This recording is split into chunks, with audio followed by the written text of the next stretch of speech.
आज हम ALOHA topic पढ़ेंगे। What is ALOHA? It's a multiple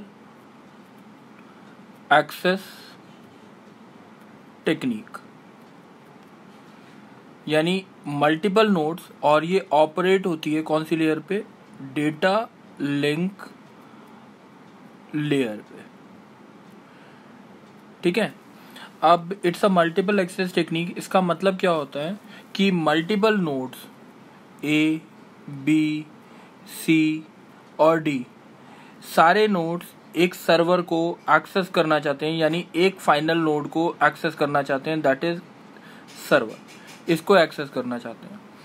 तो इसमें क्या हुआ, स्टार्टिंग में जब इसकी डेवलपमेंट हो रही थी तो बेसिकली क्या हुआ, हम इसमें कुछ एजम्पशंस करके चल रहे हैं समझाने के लिए। ये ए से ओ तक की लेंथ, ए ओ की लेंथ, बी ओ की लेंथ, सी ओ की लेंथ और डी ओ की लेंथ जो है सबकी, length of wire is same. अगर लेंथ ऑफ वायर सेम है तो इसका मतलब क्या हुआ कि आपका जो पैकेट यहाँ से यहाँ पहुँचने में टाइम जो लगेगा, इसका यहाँ से यहाँ और यहाँ से यहाँ पहुँचने का टाइम, ये दोनों जो टाइम मैंने मार्क किए हैं, दे विल बी सेम। अब इस चीज़ से हमारे को करना क्या है, ये चीज़ देखते हैं। ये देखो बच्चे, इसमें क्या हुआ, लेट अस सपोज कि हमने ये बोला कि इसने ना, ए ने ये फ्रेम्स भेजी हैं, ये और ये, इसने अपनी ये फ्रेम भेजी, इसने अपनी ये फ्रेम भेजी, इसने अपनी ये फ्रेम। अब देखो टोटल 5 फ्रेम्स गई हैं। तो अब ये तीनों जो है यहाँ से यहाँ पर जब पहुँचेंगी यहाँ पे, और ये यहाँ पे जब पहुँचेगी और ये यहाँ पे पहुँचेगी, 3 फ्रेम्स की बात की, तीनों एक सेम टाइम पे पहुँचेंगे और इसकी जो कैपेसिटी है वो खाली एक फ्रेम कैरी करने की है, एक फ्रेम। तो इसका मतलब क्या होगा, इन तीनों के बीच में, इसके और इसके बीच में, तीनों के बीच में कोलिजन होगा और ये फ्रेम्स क्या हो जाएंगे, डिस्ट्रॉय। ऐसी ये फ्रेम जो है, ये वाली फ्रेम जो है, इसके साथ थोड़ा सा पार्ट इसका क्या करेगा, कोलाइड करेगा, तो ये भी डिस्ट्रॉय हो जाएगी, 2 फ्रेम्स। बट ये एक जो लास्ट फ्रेम दिखाई थी, ये वाली जो फ्रेम है, जो ये फ्रेम सक्सेसफुली डेस्टिनेशन तक पहुंच जाएगी। टोटल हमने फ्रेम्स कितनी भेजी, 5, और पहुंची कितनी सक्सेसफुल, 1। तो 1/5 यानी 20% आपकी एफिशिएंसी आएगी अगर हम बिना सोचे समझे किसी को भी फ्रेम भेज दें। ठीक है। तो अब ट्राई कर रहे हैं हम ये वाला प्रोटोकॉल जो है, कि सबसे पहला जो प्रोटोकॉल बना, that is called as ALOHA protocol, और ये करता क्या है वो चीज़ देखनी है आपने। तो अब सबसे पहले हम ये देखते हैं कि ए ने अपना पैकेट भेजा, बी ने पैकेट भेजा, सी ने पैकेट भेजा, फ्रेम भेजा, पैकेट मतलब फ्रेम। ठीक है। जैसी अगर सोर्स को एस को मिल गया तो एस क्या करेगा, उसका एक्नॉलेजमेंट देगा। एक्नॉलेजमेंट आ गया, ए ने भेजा था पैकेट और एक्नॉलेजमेंट आ गया, तो दैट मीन्स ए का पैकेट सक्सेसफुली सर्वर तक पहुंच गया। ठीक है। सर्वर को हमने एक्सेस कर लिया। अब बेसिकली करना क्या है इसी चीज में, अब ढंग से समझते हैं इस चीज में कि अब हमें क्या करना होगा। हमने बोला कि सबसे पहले हर एक नोड पे ये अलोहा प्रोटोकॉल चलेगा। इसका काम क्या होगा, ईच नोड, सबसे पहले हर एक नोड क्या करेगा, पैकेट को सेंड करेगा, फ्रेम को सेंड करेगा। अब मैं बोलता हूँ ए ने भी सेंड किया, बी ने भी, सी ने भी और डी ने, जिसका रिप्लाई आ गया तो दैट मीन्स वो फ्रेम पहुंच गया, जिसका भी रिप्लाई आ गया वो फ्रेम पहुंच गया। ठीक है। अब रिप्लाई कितनी देर में आएगा वो चीज़ देखते हैं। लेट अस सपोज कि यहाँ से यहाँ जाने का टाइम, यहाँ से यहाँ, तो वो क्या है आपका टीपी, यहाँ से यहाँ तक जाने का टाइम टीपी है पूरा डेस्टिनेशन, यानी ए का भी सेम रहेगा, बी का भी सेम रहेगा, सी का भी और डी का भी। आने का भी टाइम क्या होगा, टीपी हम बोलते हैं प्रोपोगेशन डिले टाइम। ठीक है, propagation delay time, TP propagation delay time है। अब कि सबने बोला कि प्रोपोगेशन डिले टाइम में जाने का टाइम कितना टीपी, आने का भी टाइम कितना टीपी, तो वेट कितनी देर करना चाहिए हर एक नोड को 2 TP, that is called as TW। तो हम ये बोलते हैं वेट टाइम, ये क्या बोलते हैं वेट टाइम। इतनी देर तक के लिए वेट करो, उसके बाद क्या करो आप अपना रीसेंड कर दो फ्रेम को।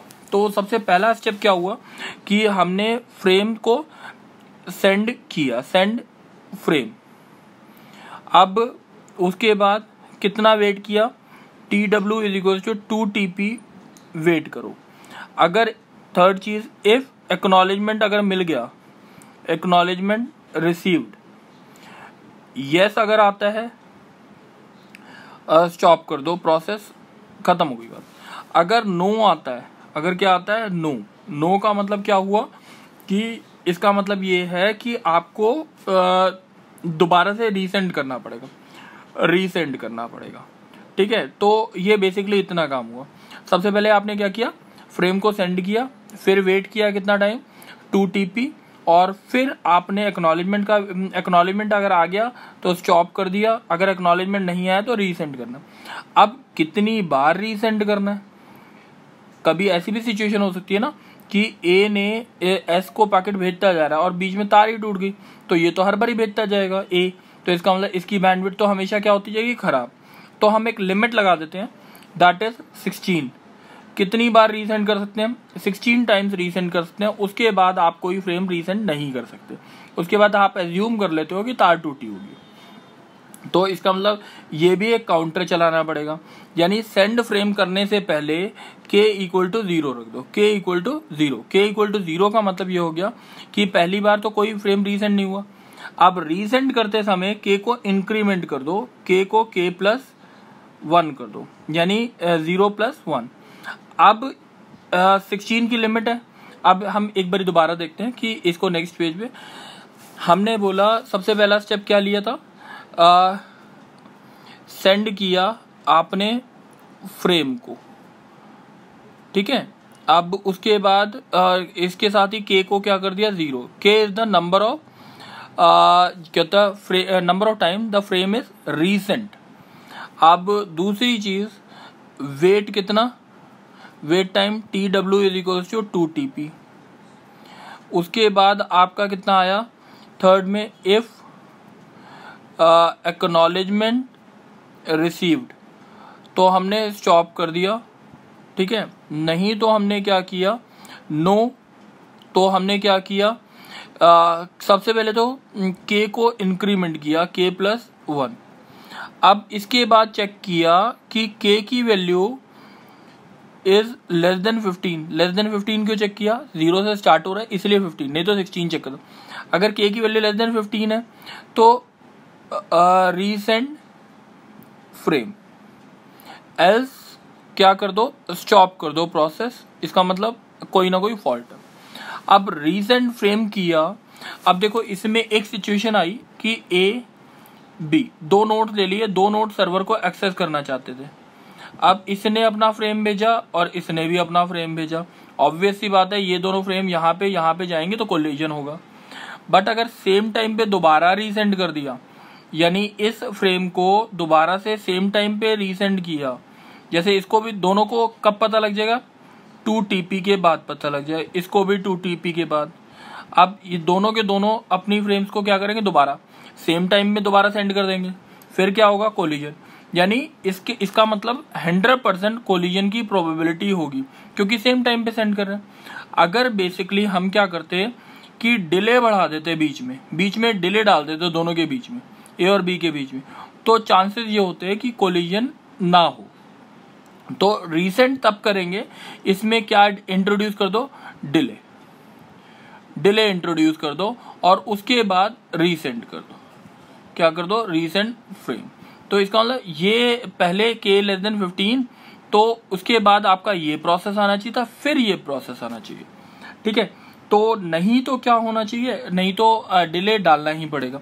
अब जो डिले का क्या फंडा क्या होता है, डिले जो होता है एक रेंडम नंबर चूज किया जाता है r, जिसकी रेंज होती है 0 to 2⁻k-1 और RTP का डिले डाल दो, RTP का डिले डाल दो। ठीक है, अब इसका फायदा क्या हुआ, जैसे अब आपने बोला k की वैल्यू इनिशियली क्या हो गई, दोबारा से अगर फ्रेम सेंड करना है k की वैल्यू 1 हो गई, अब r की वैल्यू हो गई 0 to 2⁻1-1, तो कितना है 0 to 1। रैंडम नंबर है तो रैंडम नंबर की वैल्यू 0 या 1 हो सकती है, कोई भी हो सकती है, 0 या 1 हो सकती है। अब लेट सपोज पहली बार पे, अगर मैंने बोला पहली बार पे क्या हुआ, फर्स्ट टाइम जब प्रोसेस हुआ तो दोनों के लिए, ए के लिए और बी के लिए, तो पहली बार तो 100% थी, अगर हम कोई डिले नहीं डालते तो 100% चांसेस है कि प्रोबेबिलिटी कोलिजन होगा। अब पहली बार पे जब फर्स्ट केस है ये वाला, तो इसमें क्या हुआ कि इसने रैंडम नंबर चूज कर लिया 0, इसने रैंडम नंबर चूज कर लिया 1, तो कोलिजन होने के चांसेस होंगे, क्योंकि डिले इसमें कितना आ गया 0 TP का और इसमें कितना आ गया 1 TP का, तो कोलिजन की प्रोबेबिलिटी होगी नहीं होगी। अब अगर दोनों ने r की वैल्यू 1-1 चूज कर ली तो कोलिजन होगा, yes there will be collision. दोनों ने अगर 0-0 चूज कर लिया तो देयर विल बी कोलिजन। अगर एक ने 0 चूज किया, एक ने 1, एक ने 1, एक ने 0, तब कोलिजन नहीं होगा। तो इसका मतलब क्या हो गया, टोटल 4 केसेस बनेंगे। टोटल कितने केसेस बनेंगे, 4 केसेस बनेंगे। जैसे अगर हमने बोला ए बी फर्स्ट टाइम के लिए 0-0, 0-1, 1-0, 1-1, तो इसमें कोलिजन होने में खाली 2 केसेस हैं जिसमें कोलिजन होगा, तो यानी कोलिजन ना होने की प्रोबेबिलिटी कितनी हो गई 50/100, 50 केसेस है, 50% केसेस 1/2, यानी 2/4 बोल दो। अब अगर ये तो कब हुआ मेरा, जब k की वैल्यू आपकी 1 हो गई, दूसरी k की वैल्यू लेटर सपोज 2 हो गई, तो रैंडम नंबर की वैल्यू 0 to 2⁻2-1, तो 0, 1, 2, 3। कोलिजन ए और बी के बीच में कब होगा, जब ए और बी का रैंडम नंबर सेम होगा। ए के लिए कितनी चॉइसेस हैं 4, बी के लिए भी कितनी चॉइसेस हैं 4, तो टोटल नंबर ऑफ केसेस बनेंगे 16 बनेंगे। कोलिजन होने के केसेस कौन कौन से होंगे, वो होगा 0-0, 1-1, 2-2 और 3-3। इसके अलावा जो भी केसेस होंगे उसमें कोलिजन नहीं होगा, तो इसका मतलब 12 ऐसे केसेस होंगे जिसमें कोलिजन नहीं होगा। तो इसका मतलब 75% हो गई। पहले 50% चांसेस थे कि सक्सेसफुली पहुंच जाएगा पैकेट, तीसरी बार पे क्या हो गया 75% अगर k की वैल्यू 2 है तो। अब k की वैल्यू ऐसी अगर 3 होती है तो आपकी डिले जो आएगा 0 to 2⁻3-1 आएगा, तो 2⁻3 - 0 to 7। टोटल केसेस कितने हो जाएंगे 8, 8, 64। ए के लिए भी 68 चॉइस, बी के लिए, और टोटल 8 केसेस होंगे जिसमें कोलिजन होगा, तो 56 ऐसे केसेस होंगे जिसमें कोलिजन नहीं होगा, तो एफिशिएंसी 87.5% आ जाएगी। ऐसे ऐसे करके k की वैल्यू 4 के लिए एफिशिएंसी और इंक्रीज करती जाएगी। तो इसीलिए आपका जो r जो चूज करना था वो डिपेंड क्या कर रहा था k पे। अब जैसे अगर मैंने बोला जैसे अब इसका पूरा एल्गोरिथम देखते हैं कैसे लिखना।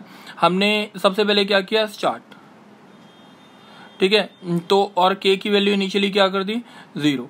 अब हमने क्या बोला कि सबसे पहले सेंड किया फ्रेम, अब वेट कितना किया, वेट 2 TP।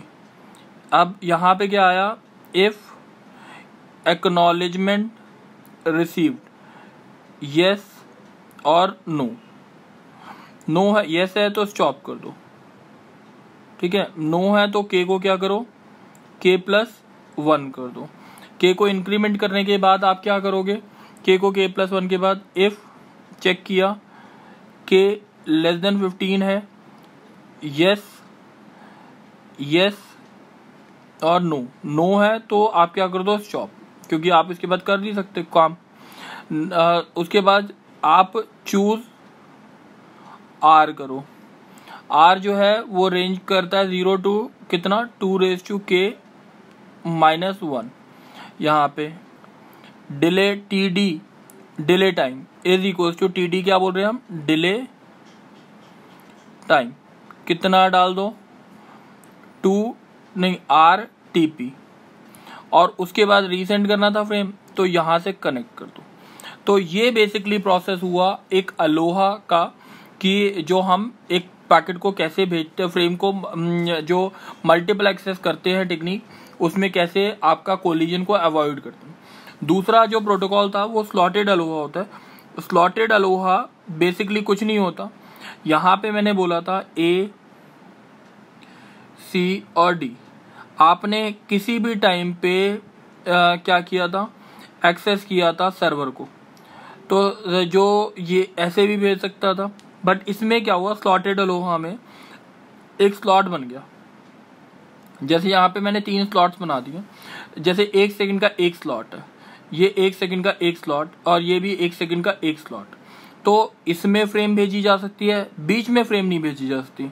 तो यहाँ पे अब अगर इसको फ्रेम भेजनी है, यहाँ पे भेजी, इसने फ्रेम यहाँ पे भेजी, तो बेसिकली क्या हुआ कि अगर यहाँ पे देखो, जैसे पीछे वाले केस में था, यहाँ पे टोटल 2 फ्रेम जो होंगी वो सक्सेसफुली पहुंच जाएंगी, और पहले वाले केस में कितनी पहुंची थी, कितनी हमारी एक ही फ्रेम पहुंची थी।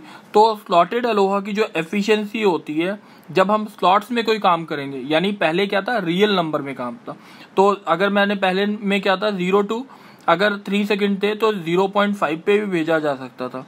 बट इसमें स्लॉटेड अलोहा में क्या है, अगर 0, 1, 2 है टाइम, तो 0 पे भेज सकते हो, 1 पे भेज सकते हो, 2 पे, ना कि 0.5 पे। 0.5 वाला कहाँ तक जाएगा, 1.5 तक, तो इसलिए इसमें कोलिजन होने की प्रोबेबिलिटी ज़्यादा होती है। तो स्लॉटेड अलोहा की एफिशिएंसी क्या होती है, उसकी और अच्छी होती है। तो ये एक बेसिक कंसेप्ट था स्लॉटेड अलोहा का। तो यहाँ पे जैसे इसमें स्लॉटेड अलोहा, जैसे सेंड फ्रेम है ना, यहाँ पे बस ये लिखना है, send frame at the starting of slot time, ये बस लिखना, और कुछ नहीं है changes. This was the lecture about slotted Aloha, ये आपको करना है। थैंक यू बच्चे।